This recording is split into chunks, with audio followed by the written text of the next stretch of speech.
Hello दोस्तों, learn channel में स्वागत करता हूं। दोस्तों, इस वीडियो में हम महेश वर्णमाल के साइंस बुक के डिस्कस को देखेंगे। Chapter number 5। इससे पहले वाले चैप्टर को आप प्ले लिस्ट में जाकर देख सकते हैं, जिसमें फिजिक्स के जो 4 लेसन ये किया गया है और 5 लेसन इसमें आपको सॉल्यूशन मिलेगा। तो दोस्तों, हम चल रहे हैं गुरुत्वाकर्षण से। चैप्टर गुरुत्वाकर्षण क्या है इसे समझे। ब्रह्मांड में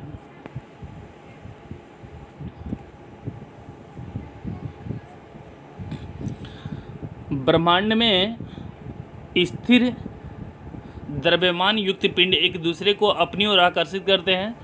अपने द्रव्यमान के कारण इन पिंडों द्वारा अपनी पिंड पर आरोपित यह आकर्षण को गुरुत्वाकर्षण बल कहते हैं। अब देखिएगा दोस्तों, ये समझिएगा, मतलब अगर कि कोई भी वस्तु है जिसमें द्रव्यमान होना चाहिए, कोई भी ये अगर की वस्तु है जिसमें द्रव्यमान है, ये दोनों कुछ न कुछ अपने आप को एक खिंचाव करते हैं।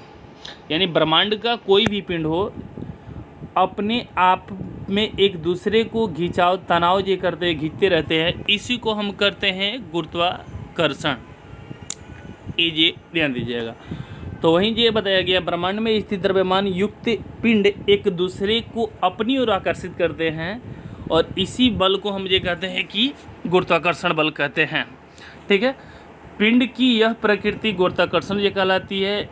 यह बल इतना क्षणिक होता है कि अधिकांश मामले इसका मान लगभग असंभव है। मतलब जैसे देखिएगा, गुरुत्वाकर्षण जैसे अगर 2 व्यक्ति को भी अगर खड़ा कर दीजिएगा तो इसमें भी गुरुत्वाकर्षण शक्ति होगा, लेकिन पृथ्वी पर इसका मान इतना नगण्य माना जाता है कि फिर ये इसे आप अनुभव ही नहीं कर सकते हैं कि एक दूसरे को तनाव खींच रहे हैं कि नहीं। तो हम कहेंगे कि पृथ्वी पर हो या कहीं पर भी हो, 2 वस्तु अगर की हैं तो उसमें गुरुत्वाकर्षण शक्ति होता है, कुछ न कुछ होता है। तो कुछ जगहों पर जो इसको नगण्य माना जाता है। ब्रह्मांड के अन्य पिंड के समान पृथ्वी भी अन्य सभी पिंडों को गुरुत्वाकर्षण बल आरोपित करती है, जिसे गुरुत्व ग्रेविटी कहा जाता है। अब इसे समझिएगा, एक गुरुत्वाकर्षण होता है, एक गुरुत्वाकर्षण होता है और एक होता है गुरुत्वीय बल। तो गुरुत्वाकर्षण बल जो होता है, 2 पिंड होते हैं, उसमें अगर कि आपस में खिंचाव करते हैं तो उसे हम कहेंगे गुरुत्वाकर्षण। लेकिन जब एक पृथ्वी हो और एक दूसरा पिंड हो, अगर कि पृथ्वी उसे अपनी तरफ खींचती है तो इसे हम कहेंगे गुरुत्वीय बल कहेंगे। तो गुरुत्वाकर्षण में और गुरुत्वीय में यही अंतर है। ये चीज़ को ध्यान दीजिएगा। मतलब जैसे अगर कह दिया जाए, कोई पेड़ से आम अगर लगा हुआ है और फिर ये टूटने के बाद अगर पृथ्वी पर गिरता है तो हम कहेंगे किस बल के कारण गिरा, गुरुत्वाकर्षण या गुरुत्वीय। तो याद रखिएगा दोस्तों, इसमें गुरुत्वीय बल हो जाएगा। लेकिन जैसे अगर कि सूर्य है, सूर्य के चारों तरफ ये आकाशीय पिंड बहुत सारा चक्कर लगाते रहते हैं, तो ये किसके कारण हुआ, तो गुरुत्वाकर्षण के कारण हुआ। आइए नेक्स्ट, गुरुत्वाकर्षण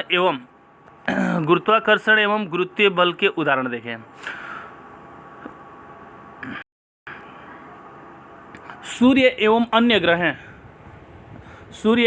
ग्रह गुरुत्वाकर्षण के कारण सभी ग्रह लगभग वृत्ताकार एक निश्चित कक्षा में परिक्रमा करते हैं। मतलब एक गुरुत्वाकर्षण, आकाशीय पिंड जितने भी होते हैं सब में गुरुत्वाकर्षण बल लगेगा ही लगेगा।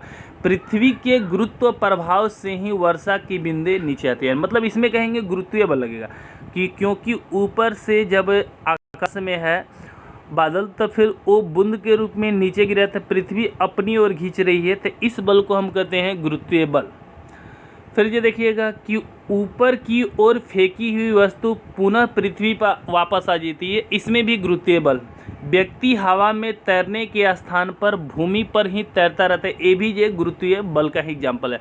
जैसे हम लोग ये क्या होते हैं कि यहाँ पर ये पृथ्वी पर आसानी से चल सकते हैं, पृथ्वी के तल पर आसानी से अपने पैरों से चल सकते हैं, लेकिन यही गुरुत्वीय बल अगर न होगा तो हम लोग हवा में उड़ने चालू हो जाएंगे, यानी अच्छी तरह से नहीं चल सकते हैं। जो कि अंतरिक्ष में आप देखे होंगे कि फिर ये अंतरिक्ष यान में बहुत सारे फिल्म देखे होंगे कि वो उड़ते हुए प्रतीत होते हैं अंतरिक्ष में।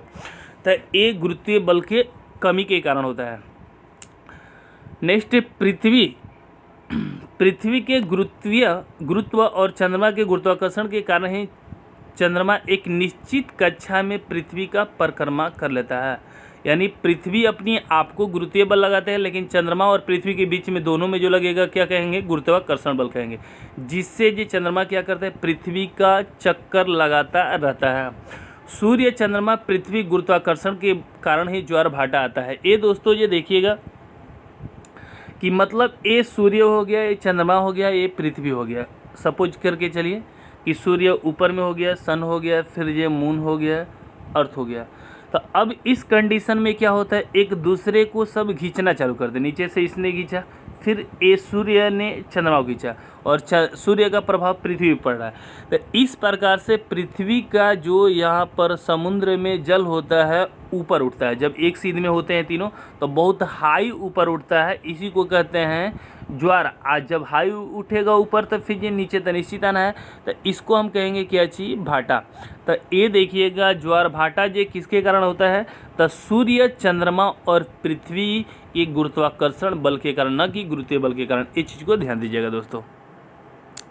नेक्स्ट, गुरुत्व केंद्र के मतलब ये समझे। गुरुत्व केंद्र ये क्या है, तो गुरुत्व केंद्र दोस्तों आप ये समझिएगा कि जहाँ पर जैसे ये इतना बड़ा वस्तु है और इसका आप वजन देखिएगा तो मिडिल में लेकर अगर की नुकीले भाग अगर की मिडिल में आप लेके चलिएगा तो यहाँ पर समस्त भार का काम करेगा, मिड पॉइंट। ठीक है, मतलब आप समझिएगा जैसे कि हम लोग का बॉडी है, हम लोग का बॉडी का अगर की पार्ट देख लिया, समस्त भार कहाँ पर काम करता है, तो नाभिक। ऐसा अनुमान लगाया जाता है कि नाभिक में काम करता है, तो इसको कहें गुरुत्व केंद्र। यानी कि जहाँ पर समस्त भार करे, किसी वस्तु का वह केंद्र जहाँ पर वस्तु का संपूर्ण भार कार्य करता है, जहाँ से जाने वाली ऊर्ध्वाधर रेखा उसके तल से होकर गुजरती है, उसे कहते हैं गुरुत्व केंद्र। ये चीज़ को ध्यान दीजिएगा। इसी गुरुत्व केंद्र को संतुलित अगर कर लिया जाए तो कोई भी वस्तु टेढ़ी मेढ़ी वस्तु रखा जाए तो वो कभी भी आपका गिरने वाला नहीं है। इसी के कारण किसी भी वस्तु को हम संतुलित अवस्था में रख पाते हैं।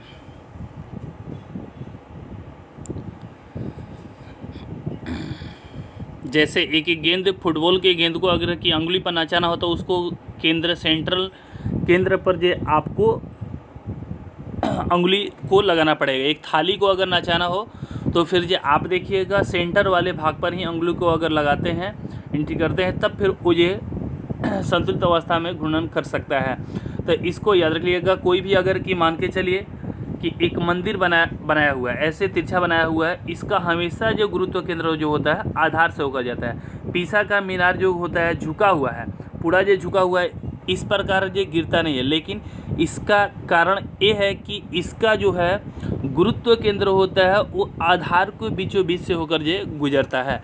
इसलिए हम ये कहेंगे कि किसी भी चीज़ को संतुलित करना हो तो गुरुत्व केंद्र पर हमारा बल लगाना होगा।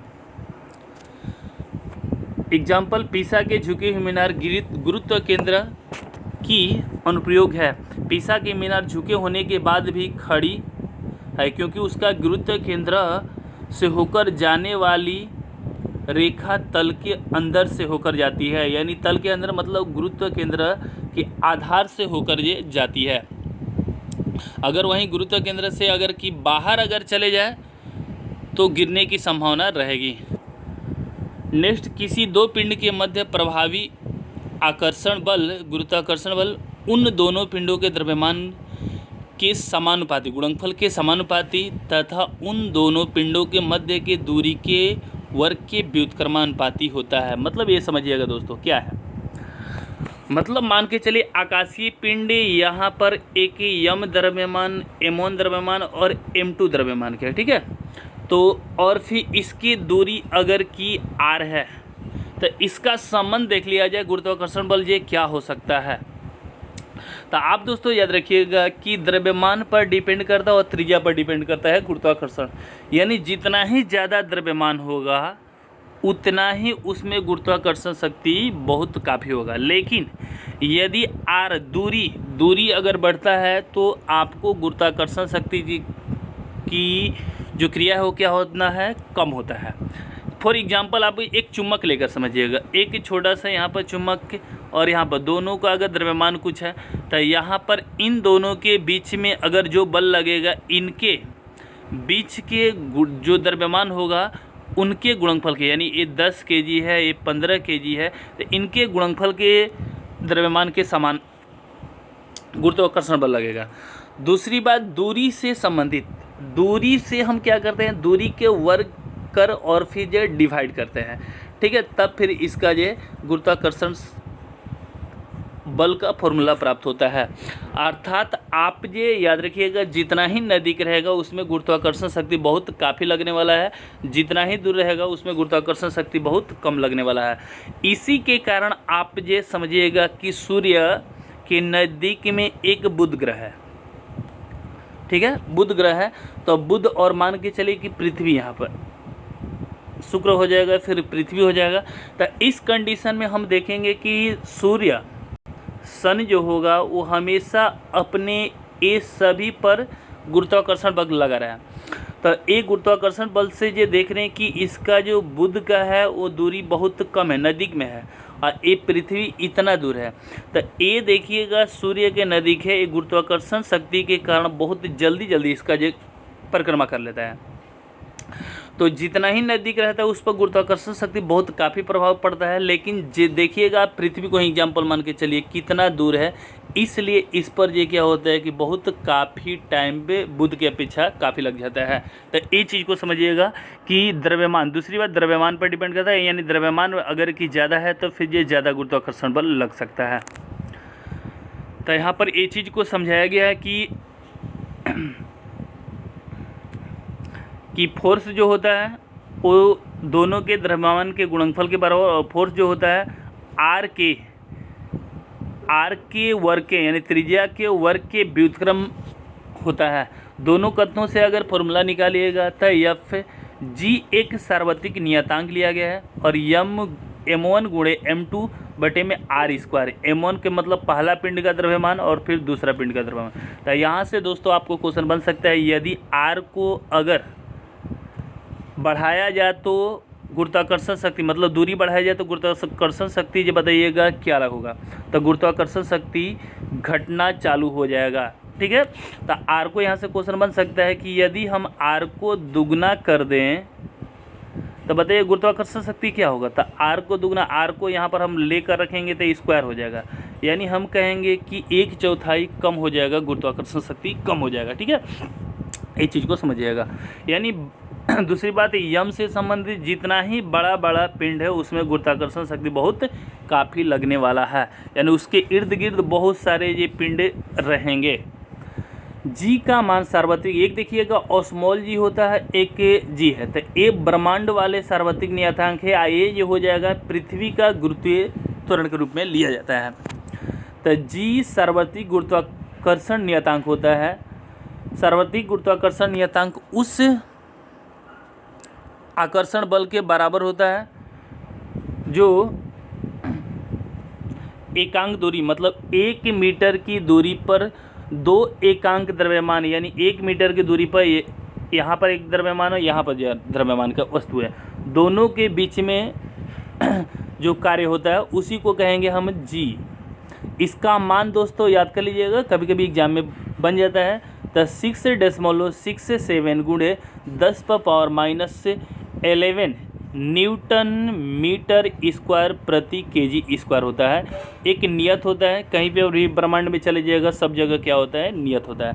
ये चीज़ को ध्यान दीजिएगा दोस्तों। तो ये आपको इस चीज़ को याद करना जरूरी है इसमें कि 6.67 गुणे 10⁻⁻11 न्यूटन मीटर स्क्वायर प्रति केजी, मतलब इसी बल कोई भी अगर आकाश में कोई भी पिंड है तो इतना तो शक्ति हमेशा उसमें रहता ही है। नेक्स्ट क्वेश्चन,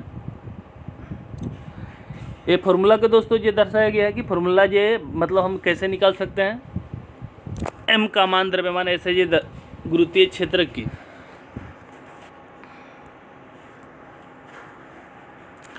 गुरुत्वीय क्षेत्र देखा जाए दोस्तों, किसी पिंड के चारों ओर वह संपूर्ण क्षेत्र है जिसमें उस पिंड के गुरुत्वाकर्षण बल का अनुभव किया जा सकता है। मतलब ये समझिएगा, जैसे एक चुम्बक है और यहाँ पर ये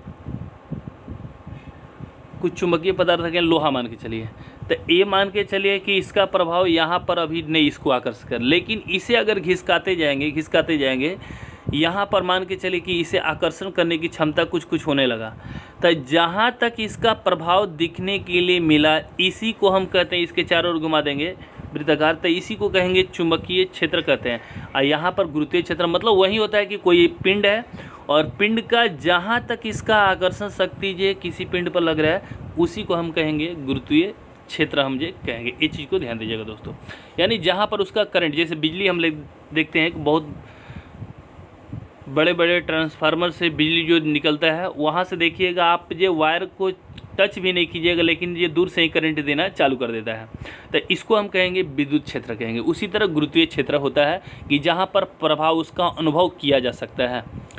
नेक्स्ट, गुरुत्वीय क्षेत्र की तीव्रता, किसी पिंड के गुरुत्वीय क्षेत्र में किसी बिंदु पर स्थित एकांक द्रव्यमान वाले पिंड पर कार्यरत बल की मात्रा को उस पिंड के गुरुत्वीय क्षेत्र की तीव्रता कहते हैं। मतलब जैसे ए जे शक्ति है और ए शक्ति किसी वस्तु पर शक्ति लगा रहा है, लेकिन ए संपूर्ण पर लगा रहा है, लेकिन हम एक एक टुकड़ा यानी एक द्रव्यमान पर देखेंगे कि कितना शक्ति लगा, उसी को हम कहेंगे गुरुत्वीय क्षेत्र की तीव्रता। मतलब कितना जे ज़्यादा प्रभाव ए पड़ रहा है, कितना उसका स्पीड को दिखा रहा है वहाँ पर जे, तो बस इसका जो कोई क्वेश्चन नहीं बनता है। इसका याद कीजिएगा, इसका मात्रक न्यूटन प्रति केजी होता है।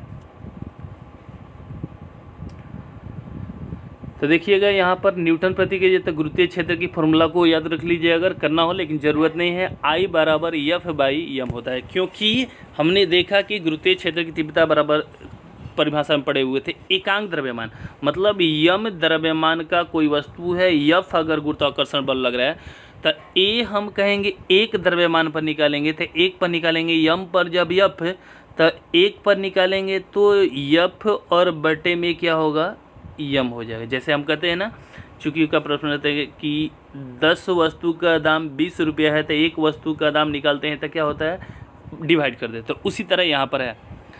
नेक्स्ट, गुरुत्वीय त्वरण हम देखेंगे, यानी गुरुत्वीय त्वरण की मतलब पृथ्वी से संबंधित गुरुत्वीय त्वरण। तो गुरुत्वीय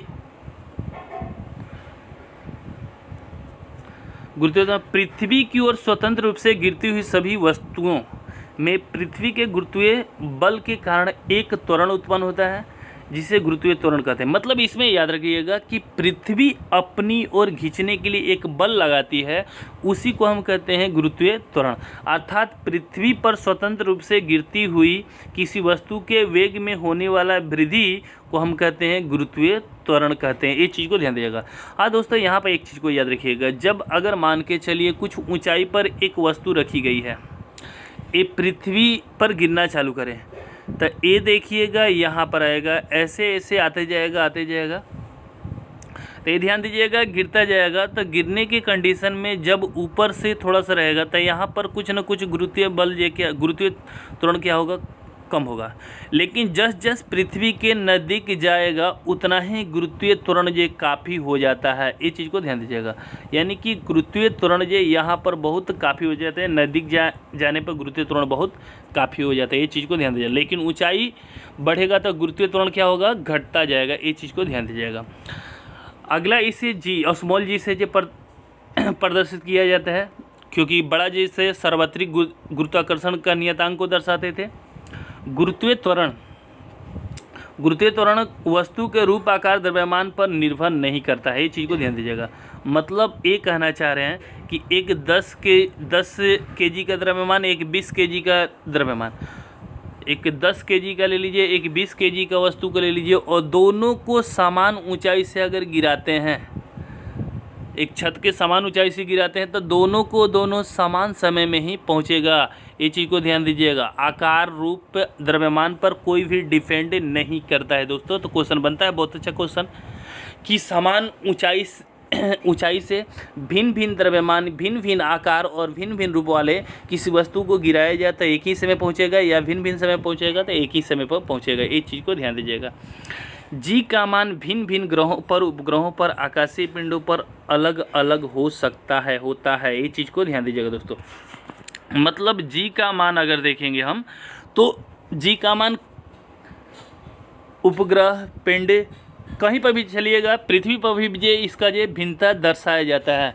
पृथ्वी के सतह के ऊपर अथवा नीचे जी का मान क्या होता है, घटता है। ये चीज़ को ध्यान दीजिएगा। मतलब पृथ्वी को ऊपर चलिए या फिर नीचे चलिएगा, सब जगह ये क्या होगा, घटेगा ही घटेगा। तो आप ये कह सकते हैं कि पृथ्वी के केंद्र पर, पृथ्वी के सतह पर सबसे अधिक गुरुत्व होता है। ये चीज़ को ध्यान दीजिएगा।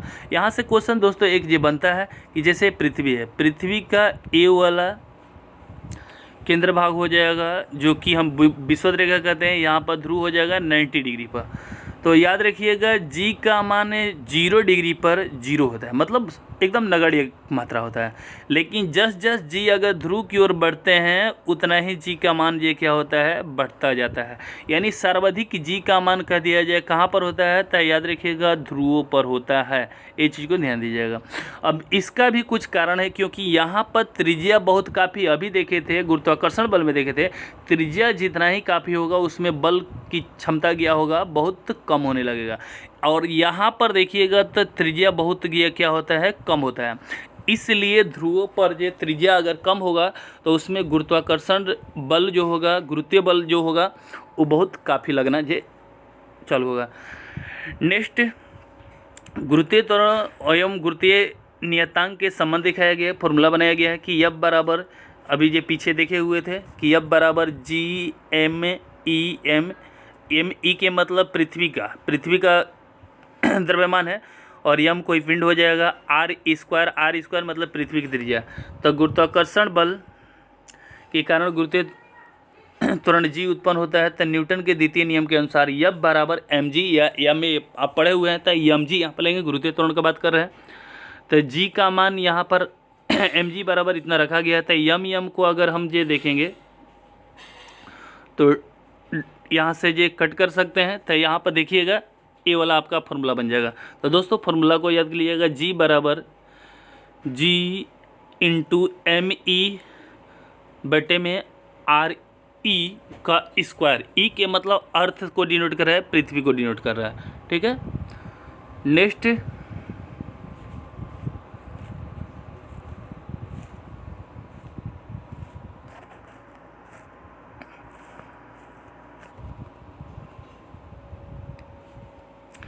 गुरुत्वीय त्वरण का मान किसी वस्तु के भार पर निर्भर नहीं करता है। ये चीज़ को द्रव्यमान पर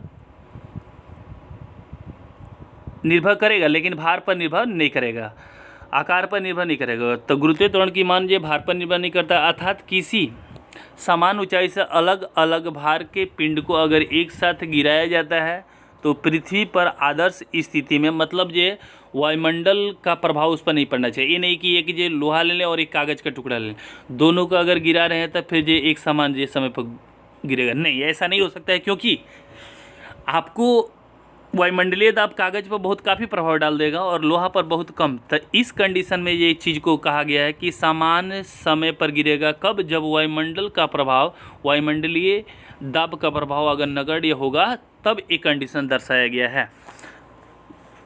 नेक्स्ट, जी का मान पृथ्वी सतह पर अधिकतम, अभी जो आपने देखा था पृथ्वी सतह पर अधिकतम होता है और चंद्रमा पर जी का मान ये क्या होता है कि कुछ न कुछ कम हो जाता है, 1/6 हो जाता है। ये चीज़ को समझिएगा। मतलब पृथ्वी पर जी का मान बहुत ज़्यादा होता है, लेकिन जस जस ऊपर अगर जाते हैं तो उतना ही जी का मान क्या होता है, कम जाता है, कम होता जाता है। तो चंद्रमा पर ये 1/6 हो जाता है। इसीलिए किसी वस्तु को अगर हम यहाँ पर अगर 60 kg वजन किए, भार अगर 60 kg है, तो इसका द्रव्यमान अगर चंद्रमा पर हम चलेंगे तो कितना हो जाएगा, तो 60 का अगर 1/6 कर दें, 60 का 1/6 कीजिएगा तो आपका दोस्तों हो जाएगा 10 kg, यानी 10 kg हो जाएगा। इसी के प्रभाव से आप बहुत सारे फिल्मों में देखे होंगे, ग्रेविटी हो या बहुत सारा एस्ट्रोनॉमर वाला फिल्म देखे होंगे कि जब वहाँ पर अंतरिक्ष यान जाते हैं तो फिर जैसे चंद्रमा पर लैंडिंग करते हैं तो टपकते रहते हैं, मतलब फुटबॉल की तरह जो वो हमेशा ऊपर नीचे उछाल मारते रहते हैं। तो एक क्या रीज़न होता है, तो हमारा वहाँ पर जो चंद्रमा का जो गुरुत्वीय त्वरण बहुत कम है, इसीलिए ये यहाँ पर ऐसा प्रभाव होता है। आपको चलने में भी परेशानी हो सकता है, हवा जैसा उड़ना महसूस होगा। ये चीज़ को ध्यान दीजिएगा दोस्तों। ठीक है। और फिर अंतरिक्ष यान में आप देखते हैं कि बहुत सारे एस्ट्रोनॉमर ये क्या होते हैं कि अंतरिक्ष यान में हमेशा उड़ते तैरते रहते हैं। तो इसलिए याद रखिए, अंतरिक्ष यान में हम जो जाते हैं, अंतरिक्ष में जाते हैं, तो वहाँ पर हमारा गुरुत्वीय त्वरण एकदम जी क्या हो जाते हैं, शून्य हो जाते हैं, जिसलिए हम खड़ा भी नहीं हो सकते हैं, न पानी पी सकते हैं, न फिर ये अच्छी तरह से हम चल फिर सकते हैं। ये चीज़ को ध्यान दीजिएगा। तो इसलिए अंतरिक्ष यान में कहीं गुरुत्वीय त्वरण देकर, गुरुत्व को बढ़ाकर कहीं से एक जगह बनाया जाता है कि जिसमें कि हम अच्छी तरह से बैठ सकें। ये चीज़ को ध्यान दीजिएगा।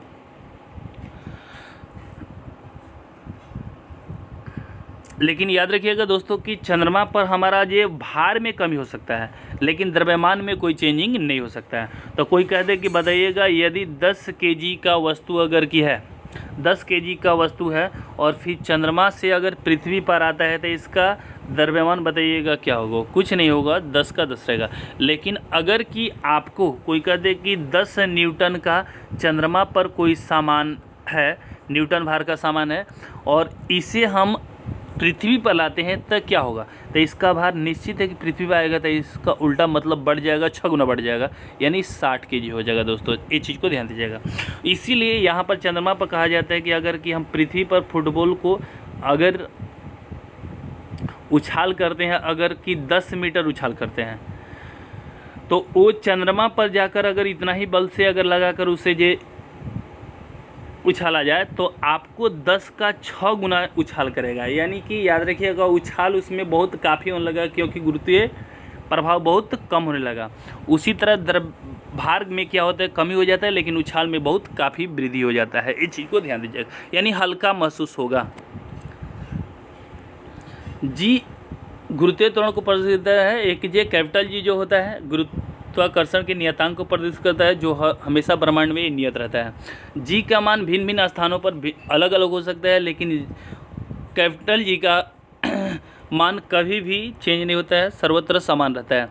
जी का मान पृथ्वी के सतह पर जो मापा गया 9.8 मीटर प्रति सेकेंड। जी का मान सार्वत्रिक, जी का मान अगर देखेंगे 6.67 × 10⁻11 न्यूटन मीटर स्क्वायर प्रति केजी स्क्वायर होता है। जी एक सदिश राशि है, इसे समझिएगा कि गुरुत्वीय त्वरण एक सदिश राशि है। मतलब ये देखिएगा कि भार पर डिपेंड करता है, और भार कैसा ये राशि था, सदिश। ठीक है, ये चीज़ को ध्यान दीजिएगा। और फिर जब भी ये पृथ्वी अपनी दिशा में खींचती है, नीचे की ओर खींचती है, इसलिए हम कहेंगे ये क्या चीज़, सदिश राशि है, लेकिन इसे कहेंगे अदिश राशि। ठीक है, इसका SI मात्रक दिया हुआ है, इसे याद कर लीजिएगा दोस्तों। नेक्स्ट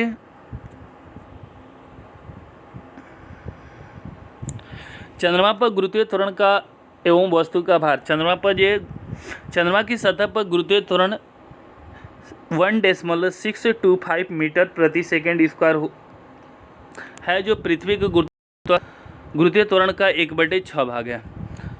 वस्तु का भार गुरुत्वीय त्वरण के समानुपाती होता है, इसलिए चंद्रमा पर वस्तु का भार पृथ्वी पर उसके भार के तुलना के मात्रा में 16.6% लगभग इतना परसेंट होता है। तो ये दोस्तों हमने ये समझ लिया पीछे। नेक्स्ट गुरुत्वीय विभव है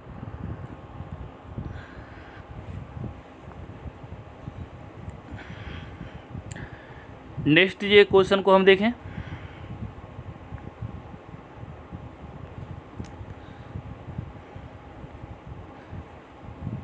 द्रव्यमान।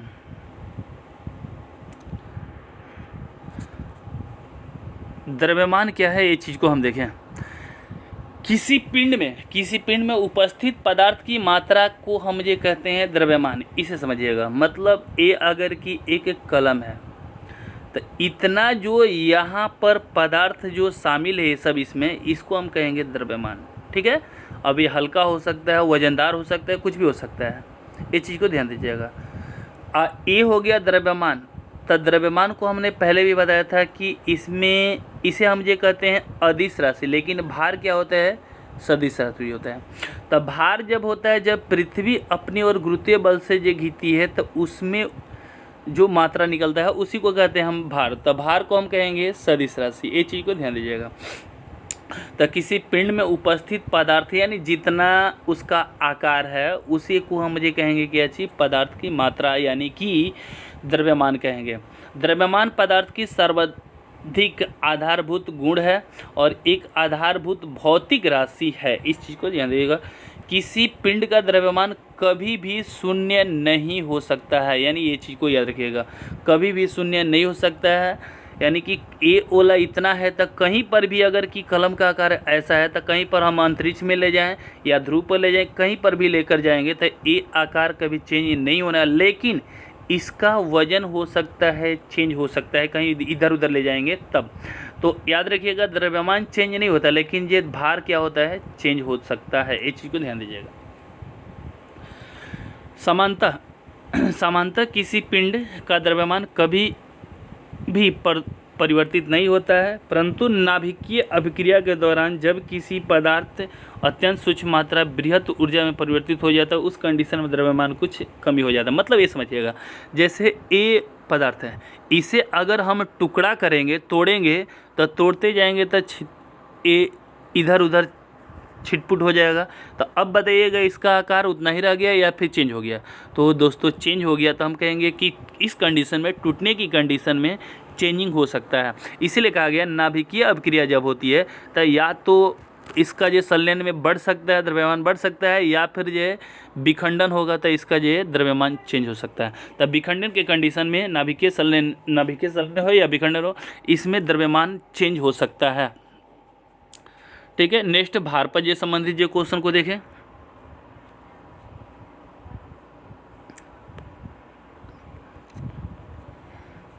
भार क्या है? पृथ्वी द्वारा वस्तु को अपने केंद्र की ओर आकर्षित करने के लिए उस पर लगाया गया गुरुत्वाकर्षण बल को हम जे भार कहते हैं। तो ये दोस्तों आप समझ रहे होंगे कि जैसे कि भार क्या है, कोई भी वस्तु पर पृथ्वी जो अपनी ओर खींचती है उसी बल को ही हम ये कहते हैं क्या चीज, भार। ये चीज़ को ध्यान है, गुरुत्वाकर्षण बल जो लगाया जाता है उसी को हम कहते हैं भार। भार एक सदिश राशि है क्योंकि पृथ्वी इसे नीचे की ओर खींचती है, किसी डायरेक्शन में खींचती है, तो उसी को कहेंगे हम सदिश राशि। भार एक सदिश राशि है। एसआई मात्रक इसका याद रखिएगा न्यूटन होता है, न्यूटन। अब इस चीज़ को हम जो है यम केजी द्रव्यमान की कोई वस्तु पृथ्वी की एक निश्चित ऊंचाई से मुक्त रूप से गिराई जाए तो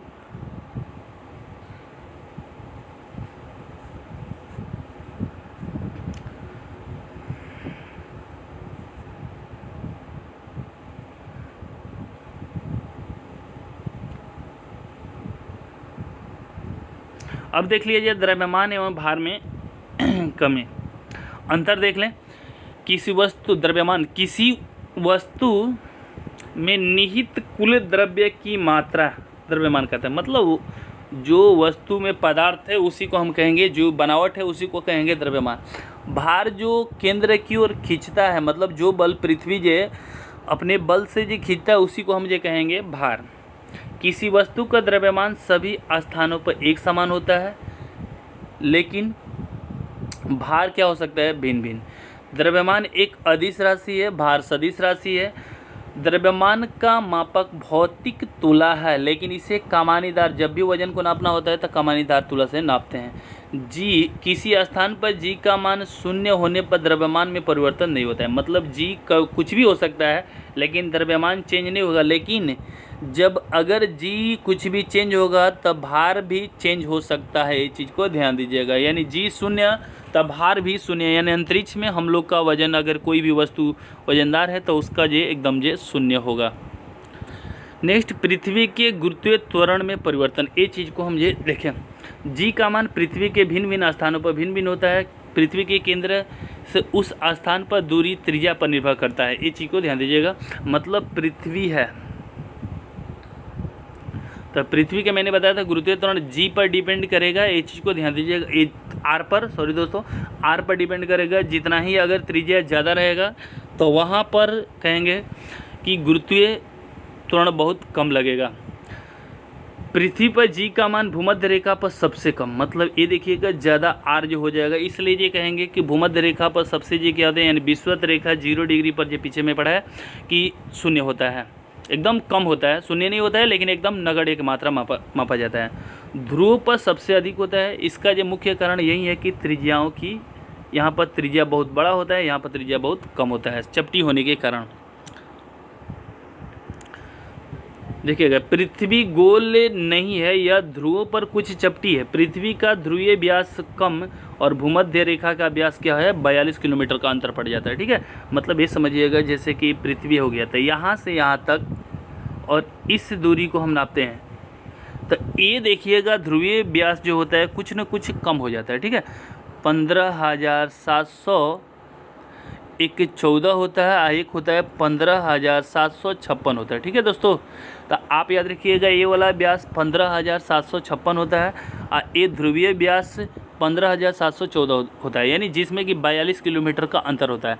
तो दोस्तों इसी के कारण क्या होता है, ध्रुव पर सबसे ज़्यादा जी का मान होता है और यहाँ पर जी का मान क्या होता है, विषुवत रेखा पर 0 होता है। तो ध्रुव विषुवत रेखा से यदि कोई भी वस्तु को अगर कि हम ध्रुव की ओर ले जाएंगे तो उसका वजन बढ़ना चालू हो जाएगा, यानी भार बढ़ेगा, ये चीज़ को ध्यान दीजिएगा। लेकिन ध्रुव से आप जो विषुवत की ओर लेकर आ रहे हैं तो उसका वजन क्या होगा, घटेगा। इसलिए विषुवत रेखा पर देखिएगा दोस्तों कि पेड़ बहुत ऊंचे ऊंचे भी पाए जाते हैं। इसका रीज़न है कि हल्के, बहुत सारा कारण है उसका। नेक्स्ट आइएगा, स्थिर होता है। इसके लिए आवश्यक अभिकेंद्रीय बल पृथ्वी के गुरुत्वाकर्षण बल गुरुत्वीय त्वरण से प्राप्त होता है।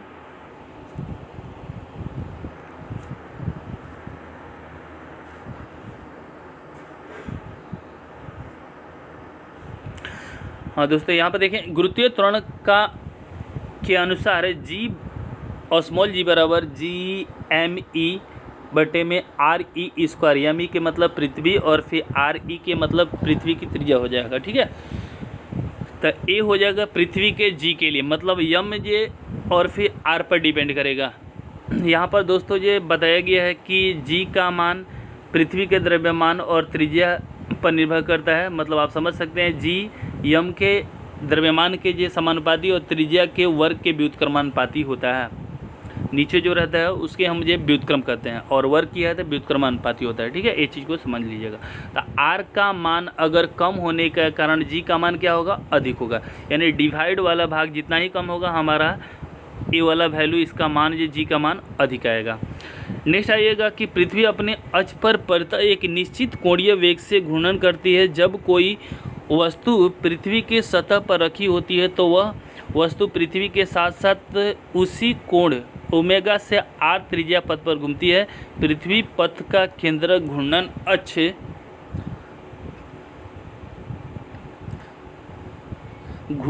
पर स्थिर होता है। इसके लिए आवश्यक अभिकेंद्रीय बल पृथ्वी के गुरुत्वाकर्षण बल और गुरुत्वीय त्वरण से प्राप्त होता है। परिणाम स्वरूप गुरुत्वीय त्वरण के मान में परिवर्तन होता है और परिवर्तित गुरुत्वीय त्वरण को आभासी गुरुत्वीय त्वरण जे कहा जाता है, जी से दर्शाया जाता है। इसे छोड़ दीजिएगा दोस्तों। भूमध्य रेखा पर गुरुत्वीय त्वरण, भूमध्य रेखा पर जहाँ लैम्डा थीटा डिग्री पर पृथ्वी की त्रिज्या अधिकतम होती है, इसलिए गुरुत्वीय त्वरण अगर देखिएगा तो एकदम जे न्यूनतम होता है। ये चीज़ को ध्यान दीजिएगा, जैसे ये चीज़ को फॉर्मूला को बताया गया है। तब बस याद रख लीजिएगा भूमध्य रेखा पर, विषुवत रेखा पर गुरुत्वीय त्वरण एकदम निम्न होता है। ध्रुव पर गुरुत्वीय त्वरण ये क्या होगा, अधिक होगा। इस चीज़ को याद रख लीजिएगा। यहाँ पर दोस्तों ध्रुव पर 90 डिग्री पर सबसे अधिक होगा। पृथ्वी तल से ऊपर या नीचे जाने पर गुरुत्वीय त्वरण हमेशा ये क्या होता है, घटता रहता है। ये चीज़ को ध्यान दीजिएगा। पृथ्वी तल के किसी वस्तु कार्यरत गुरुत्व त्वरण जी का मान GME बटे में R स्क्वायर पर होता है। ये यदि कोई वस्तु पृथ्वी तल से h ऊंचाई पर स्थिर है तो पृथ्वी के केंद्र से उसकी दूरी RE प्लस H होगा। इसी प्रकार वस्तु प्रभावी गुरुत्वीय त्वरण जी का मान, अब इस फॉर्मूला से अगर निकालिएगा तो इतना हो जाएगा। तो आप देख रहे हैं जितना ही अगर कि हम नीचे वाला बढ़ाएंगे उतना ही उसका मान क्या होगा, कम होता जाएगा। इस चीज़ को ध्यान दीजिएगा। मतलब दूरी त्रिज्या देख रहे हैं कि आप देख रहे हैं, जैसे एक केंद्र हो गया, यहाँ से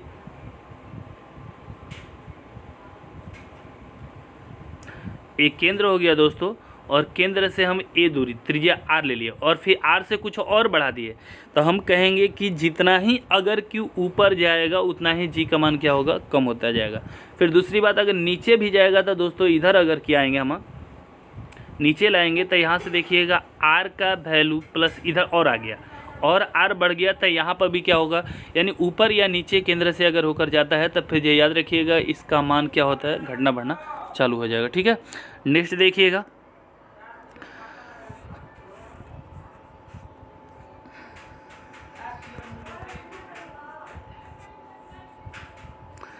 इस चीज़ को यहाँ पर ये समझाया गया है। बस ये चीज़ को याद रखिएगा, ऊपर नीचे जाने पर ये क्या होता है, जी का मान कमी होता है। पृथ्वी तल के ऊपर या नीचे, पृथ्वी तल के ऊपर या नीचे जाने पर जी का मान क्या होता है, कमी होता है। वास्तविक भार और आभासी भार को देखें। पृथ्वी द्वारा किसी वस्तु पर आरोपित गुरुत्वीय बल Fg उस वस्तु का भार W कहलाता है। यदि वस्तु पृथ्वी तल पर स्थिर है तो उस पर गुरुत्वाकर्षण बल के अतिरिक्त अन्य कोई बल कार्य न कर रहा हो तो उसका भार वास्तविक भार कहता है। मतलब ये समझिएगा, जैसे अगर कि कोई वस्तु है, अगर इस पर गुरुत्वीय त्वरण या बाह्य बल अगर न काम करता हो तो जितना इसका वजन मान के चलिए 10 है, तो हम कहेंगे पृथ्वी पर ये 10 है। लेकिन जे ही अगर इधर उधर कहीं पृथ्वी के तल से इधर उधर ले जाते हैं तो उसमें वृद्धि हो सकता है या कमी हो सकता है, तो इसे हम अवास्तविक भार कहेंगे। तो इससे कोई क्वेश्चन नहीं बनेगा दोस्तों। नेक्स्ट देखिएगा यहाँ पर,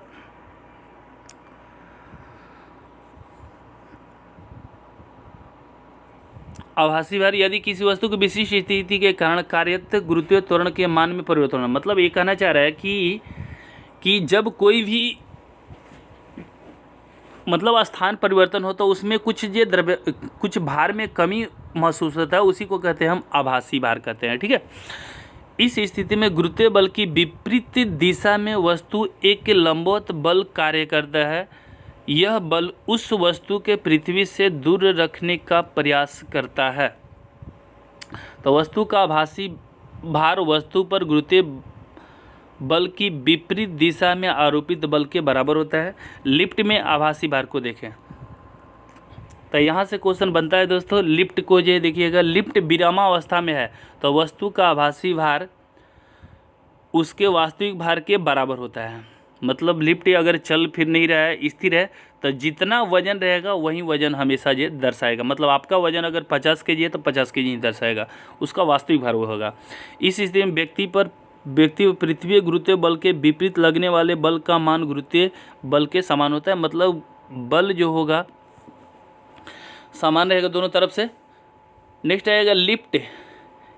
ए त्वरण से ऊपर की ओर गतिमान हो तो वस्तु का भार बढ़ा हुआ प्रतीत होगा। मतलब जब उसमें त्वरण होगा, मतलब ये समझिएगा, जैसे अगर कि ए वस्तु अगर 10 के स्पीड से जा रहा है, लेकिन यदि अगर कि इसमें त्वरण अगर हो सकता है कि 2 की स्पीड बढ़ता जाए, तो लिफ्ट जैसे कि वेग उसका बढ़ता जा रहा है, तो इसमें बढ़ता त्वरण जब चेंज होगा, त्वरण के साथ अगर ऊपर जा रहा है तो इसमें उपस्थित जो पिंड है उसका भार कुछ न कुछ बढ़ा हुआ प्रतीत होगा।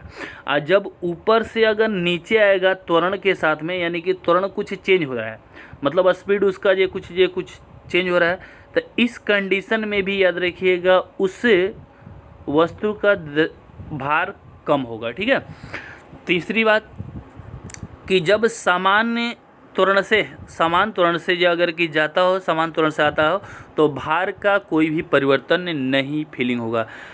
चौथी बात कि जब अगर कि हमारा लिफ्ट का डोरी अगर टूट जाता है और ये लिफ्ट टूटकर नीचे गिरता है, तो इस कंडीशन में क्या होगा, उसमें उपस्थित पिंड का भार एकदम शून्य हो जाएगा।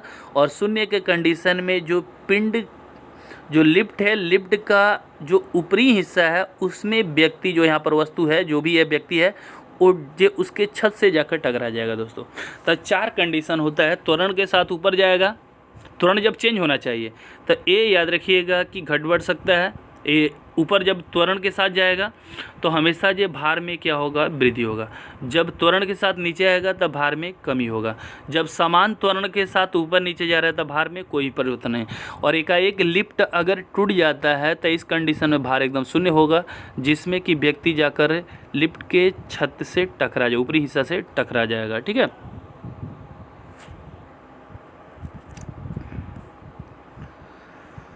नेक्स्ट देखिएगा, ये सभी चीज़ों को दर्शाया गया है कि 1 2 3 4 5 के कंडीशन में ये त्वरण से नीचे की ओर गतिमान तो वस्तु का भार घटा हुआ प्रतीत होगा। ठीक है, ये चीज़ को समझिएगा, घटा हुआ प्रतीत होगा। फिर ये लिफ्ट एक समान वेग से ऊपर नीचे अगर की करता हो तो व्यक्ति के भार में कोई भी परिवर्तन नहीं होगा। बहुत अच्छा क्वेश्चन है दोस्तों, इसे समझ के रखिएगा। यदि नीचे आते हुए अगर डोरी टूट जाता है तो गुरुत्वीय बल के विपरीत कार्यबल का मान शून्य हो जाएगा, परिणामतः वस्तु का भार शून्य प्रतीत होगा। मतलब उसमें जो भी पिंड होगा एकदम हल्का हो जाएगा और छत से टकराएगा। यदि नीचे उतरते समय लिफ्ट जी से अधिक त्वरण से गति करे तो लिफ्ट में बैठा व्यक्ति लिफ्ट की छत से टकरा जाएगा, वहीं टूटने की कंडीशन में हो जाएगा दोस्तों। नेक्स्ट हम देखें उपग्रह। उपग्रह दोस्तों देखिएगा 2 प्रकार के होते हैं। ग्रहों के चारों ओर परिक्रमा करने वाले, देखिए उपग्रह को पहले देख ले, 2 प्रकार के होते हैं। आर्टिफिशियल रूप से होते हैं और एक नेचुरली होते हैं। ठीक है, तो उपग्रह हम किसे कहेंगे, तो ग्रहों के चारों ओर जो घूर्णन करते हैं, यानी उसको जैसे कि पृथ्वी है, पृथ्वी के चारों ओर चंद्रमा घूर्णन करता है, ये परिक्रमा करता है, तो इसे हम कहेंगे क्या चीज, उपग्रह कहेंगे। जैसे कि सूर्य है, सूर्य के तरफ सभी ग्रह इसका परिक्रमा करते हैं, तो इसे हम कहेंगे, याद रखिएगा ये परिक्रमा हुआ दोस्तों, सॉरी, यानी उपग्रह क्या करते हैं, ग्रहों का परिक्रमा करते हैं। उपग्रह जो होते हैं ग्रहों का परिक्रमा करते हैं, लेकिन ग्रह जो होता है वो हमेशा तारा का परिक्रमा जे करता रहता है। ठीक है, तो ये दोस्तों हम जे ग्रहों से उपग्रह से संबंधित चल रहे हैं, तो देखिएगा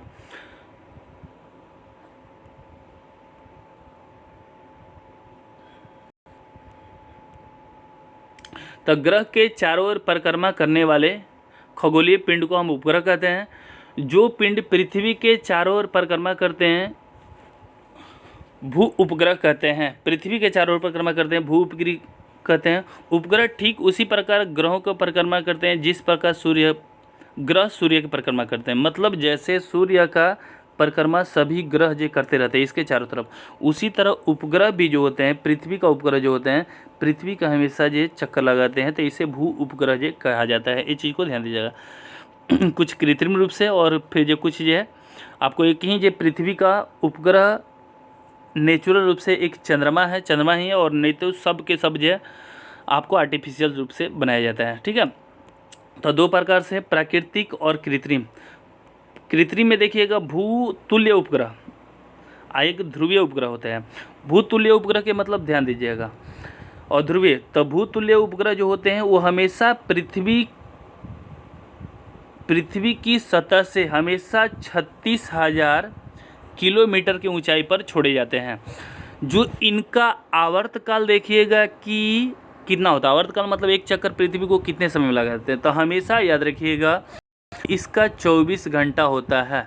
यानी इसका प्रयोग हम मौसमी जांच से, पृथ्वी पर होने वाले हलचल मौसम को जांच करने के लिए हम जो इसका प्रयोग करते हैं। तब भू स्थित उपग्रह याद रखिएगा कि हमेशा 36,000 किलोमीटर से इसका आवर्तकाल 24 घंटा होता है। इस जे प्रकार के उपग्रहों का सिद्धांत सबसे पहले किसने बनाया था, तो आर्थर सी क्लार्क ने। दोस्तों पेन तो नहीं चल रहा है इसलिए ये हैंड से लिख रहा हूँ, इसलिए उतना अच्छा से नहीं राइटिंग दे सकता हूँ, लेकिन याद रख लीजिएगा साउंड को, आर्थर सी क्लार्क का देन है। तब प्राकृतिक उपग्रह देख रहे हैं, वे उपग्रह जो प्राकृतिक रूप से निर्मित होता है, किसी ग्रह के परता एक निश्चित कक्षा में परिक्रमा करते हैं, प्राकृतिक उपग्रह कहलाते हैं। प्राकृतिक उपग्रह को सामान्यतः चंद्रमा कहा जाता है, ये चीज़ को ध्यान दें। यानी पृथ्वी का एक ही उपग्रह है जो प्राकृतिक रूप से चंद्रमा है। यदि चंद्रमा शब्द का पृथ्वी के एकमात्र उपग्रह किया जाता है। सौरमंडल में ग्रह और उनके उपग्रह से संबंधित जो आपको क्वेश्चन है, तो ये दोस्तों घट बढ़ सकता है, कुछ खोज होता रहता है। पृथ्वी का एक उपग्रह, मंगल का 2, मंगल दूसरे दिन आता है इसलिए जो मंगल का 2 याद रखिए, फीबोस और डीमोस, जो कि सभी उपग्रहों में से देख लिया जाए सबसे छोटा कौन है, डीमोस। तो डीमोस को याद रख लीजिएगा, डाई से कोड बनाया है। डाई मतलब या डी के मतलब होता है डिक्रीज, डाई मतलब कम करना होता है, तो सबसे ये कम होता है, सबसे छोटा होता है। बृहस्पति का याद रखिएगा 79 है। शनि को याद रखिएगा 61-62 का नियर अबाउट है, तो शनि को याद रखिए 61-62 हो जाएगा, जिससे इसमें बृहस्पति का एक याद रखिएगा सबसे बड़ा ज्ञानीमेड जो होता है, बृहस्पति का सबसे बड़ा जो उपग्रह ज्ञानीमेड है। शनि का याद रखिएगा कि 61-62, तो शनि याद रखिएगा कि सोमवार से गिनिएगा 6वां नंबर पर और फिर संडे से गिनिएगा दूसरे नंबर पर, तो इसलिए 62 को कोड बना सकते हैं, 6-2-62। अरुण को याद रखिएगा और 3 जैसा बन रहा है, तो 3 का कोड बना दीजिएगा, क्यू कर दीजिएगा, 3 पर 3 कर दीजिएगा, तो ये हो जाएगा अरुण का 27। ठीक है, टाइटेनियम है, एक शनि का टाइटन है, तो शनिदेव बहुत टाइट होते हैं, इसलिए याद रखिएगा टाइटन शनिदेव का। वरुण याद रखिएगा 13 होता है, इसका कोड नहीं है। नेक्स्ट कृत्रिम उपग्रह।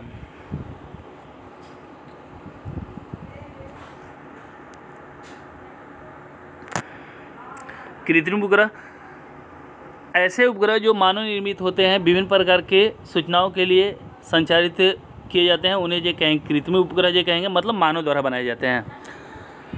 2 श्रेणी में बांटा गया, भूतुल्य उपग्रह। तो भूतुल्य के मतलब आप समझ लिए हैं कि, लेकिन देख लिया जाए कि पृथ्वी के विश्व तल में किसी कक्षा में स्थापित उपग्रह को, जिसका आवर्तकाल पृथ्वी के अपने अक्ष पर घूर्णन करने के आवर्तकाल के बराबर होता है, यानी 24 घंटा होता है, भूतुल्य उपग्रह कहा जाता है। इसका आवर्तकाल लगभग 24 घंटे होते हैं। ये चीज़ को ध्यान दीजिए। किसी स्थान से देखने पर स्थिर प्रतीत होते हैं, मतलब जैसे जैसे पृथ्वी घूमता है इसी तरह ये भी घूमते रहते हैं। भूतुल्य उपग्रह भू स्थिर कक्षाओं की ऊंचाई लगभग 35,786, लेकिन 36,000 दोस्तों ये आता है एग्जाम में। भारत द्वारा प्रक्षेपित 7 ऐसे उपग्रह जो छोड़े गए हैं, 3 भू स्थित है और 4 भूतुल्य उपग्रह जो छोड़े गए हैं। इनका नाम ऐसे ऐसे दिया हुआ है दोस्तों। भूतुल्य उपग्रह के उपयोग दूरदर्शन प्रसारण में, मौसम पूर्वानुमान, तो मौसम पूर्वानुमान जो सबसे अच्छा है, नेविगेशन इत्यादि। ध्रुवीय उपग्रह के मतलब ध्रुव की ओर चक्कर लगाते हैं। तो वे उपग्रह ध्रुव के परतः उत्तर दक्षिण में इसका गति होता है, ये चीज़ को ध्यान दीजिएगा। वो पूरा गोल करते हैं, लेकिन ये उत्तर दक्षिण के दिशा में जो पृथ्वी का परिक्रमा करते हैं। इनका भूतल से ऊंचाई बहुत कम होता है, तो 500-800 होता है और जल्दी चक्कर भी लगा लेते हैं। तो ये देखिएगा, इन उपग्रहों का आवर्तकाल भी बहुत कम होता है, यानी 100 मीटर या 100 मिनट होता है, या फिर इससे जो कम भी हो सकता है। जितना ही पृथ्वी के नज़दीक रहेगा उतना ही त्रिज्या कम होगा, इसलिए ये ज़्यादा कम समय में चक्कर लगा लेगा, ये चीज़ का ध्यान रखिए। तो जितना नज़दीक रहेगा उतना ही पृथ्वी के चक्कर जल्दी से लगा सकता है। ध्रुवीय उपग्रह के उपयोग, इन उपग्रहों का उपयोग सुदूर संवेदन, मौसम विज्ञान, पर्यावरण अध्ययन के लिए किया जाता है। उपग्रहों में भारहीनता, ये दोस्तों देखा जाए, हमने बताया हुआ था किसी तल में खड़े व्यक्ति को अपने भार का अनुभव उसके पैरों पर तल द्वारा लगाई गई प्रतिक्रिया के कारण होता है। उपग्रह में बैठे अंतरिक्ष यात्री लगाया गया प्रतिक्रिया बल शून्य होता है, इसलिए उपग्रह में बैठा अंतरिक्ष यात्री के भारहीनता अनुभव होता है। बस ये याद रखिएगा कि अंतरिक्ष में जो होते हैं, कोई भी व्यक्ति अगर बैठा है अंतरिक्ष यान, तो उसका भार क्या माना जाता है, शून्य माना जाता है, क्योंकि उसमें गुरुत्वीय त्वरण एकदम जी क्या हो जाता है, शून्य हो जाता है। तो जब जी का मान शून्य, तो भार भी क्या चीज़ शून्य, क्योंकि जी पर ही डिपेंड करता है भार। पलायन वेग क्या है, तो पलायन वेग दोस्तों ये ऐसा एक वेग है जिस स्पीड से, अगर पृथ्वी के पलायन वेग के बारे में चले कि पृथ्वी से किसी वस्तु को अगर अंतरिक्ष में फेंकना हो, पृथ्वी पर न लौटाना हो, तो उस वेग से फेंकना पड़ेगा।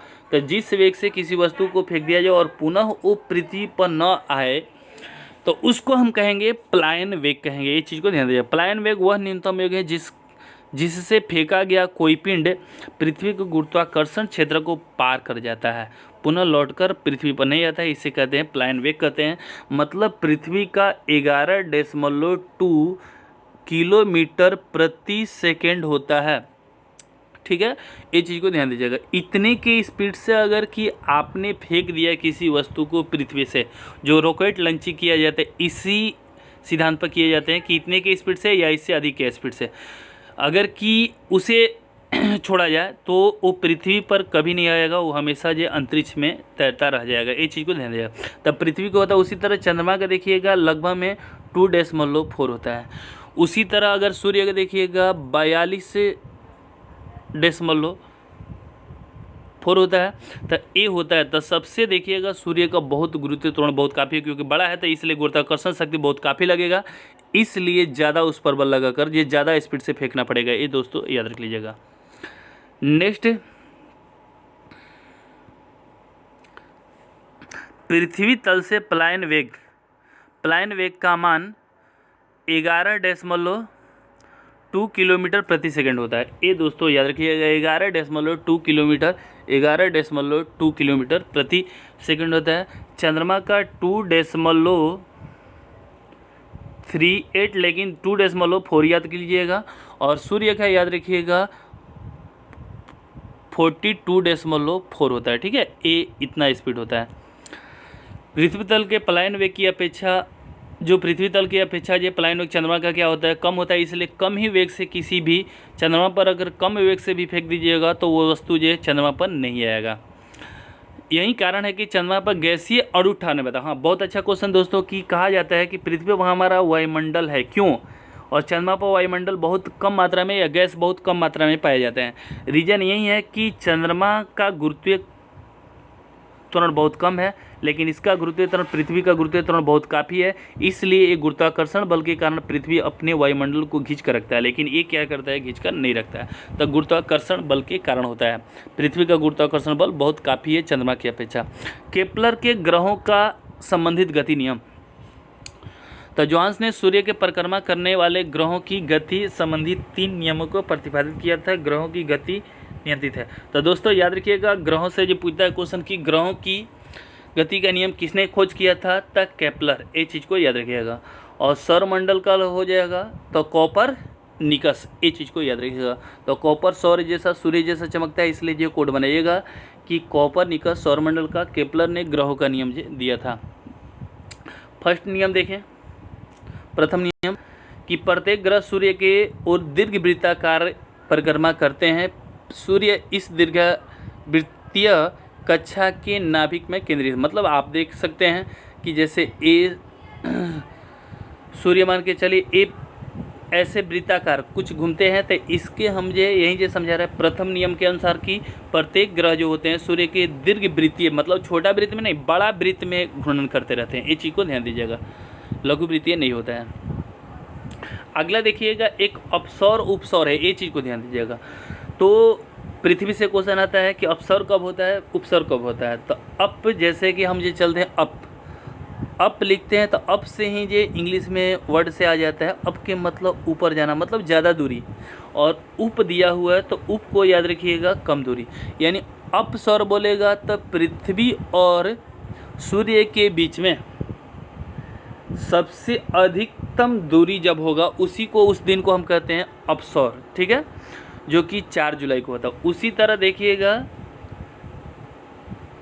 3 जुलाई को होता है। उसी तरह देखिएगा उपसौर ये होता है जो पृथ्वी और सूर्य के बीच में सबसे कम दूरी होता है। उप लगा दे, उप प्रधानमंत्री जैसे कहते हैं, मतलब छोटा, उपराष्ट्रपति कहते हैं, तो एक छोटा पद मतलब कम दूरी।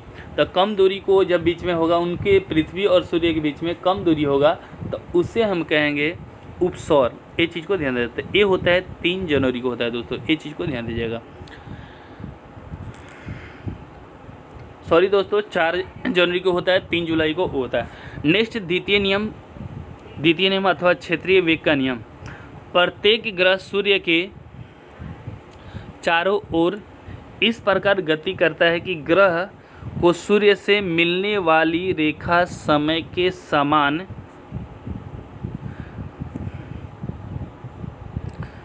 समान अंतरालों में समान क्षेत्रफल में विस्थापित होता है।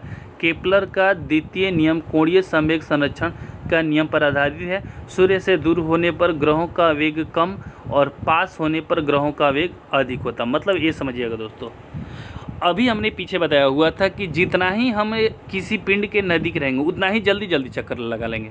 मतलब जैसे बुध होता है, जो क्या होता है सूर्य के नज़दीक है और बहुत जल्दी चक्कर लगाता है क्योंकि त्रिज्या बहुत कम है। तो वहीं ये समझाया जा रहा है यहाँ पर कि जितना ही सूर्य से ये दूर होगा उसका कोणीय वेग ये क्या होगा, कम होगा, यानी चक्कर लगाने की गति जो होगा, स्पीड जो होगा, धीरे धीरे हो जाएगा। और जितना ही नज़दीक होगा वो बहुत वेग ये तीव्र हो जाएगा और जल्दी कर लगा। ठीक है, ये दूसरा नियम बताया गया है। और नेक्स्ट बात कि आप देख रहे हैं कि यहाँ पर इस चीज़ को समझिएगा कि ए वाला क्षेत्रफल और यहाँ से क्षेत्रफल, भले ही दूरी सूर्य से इधर उधर है, दूरी इधर जो देखिएगा बहुत, इस ग्रह का जो है दूरी बहुत काफ़ी है और यहाँ पर जो है कम है, लेकिन इसमें जो क्षेत्रफल जो यहाँ पर बनेगा, कोणीय वेग जो होगा, यहाँ पर जो क्षेत्रफल जो बन रहा है, इस चीज़ को याद रखिएगा, हमेशा समान बनता है। ये दूसरे नियम में कहा गया है, दोनों का क्षेत्रफल क्या होगा, बराबर होगा। ठीक है, तो इसी को कहते हैं कोणीय समवेग संरक्षण का नियम कहते हैं। ये चीज़ को ध्यान दिएगा। समय अंतराल समान समय में दोनों पर, यानी 5 मिनट में भी 5 मिनट में भी दोनों का क्षेत्रफल समान ही रहेगा। ये चीज़ को समझना है। नेक्स्ट तृतीय नियम में हम देखें,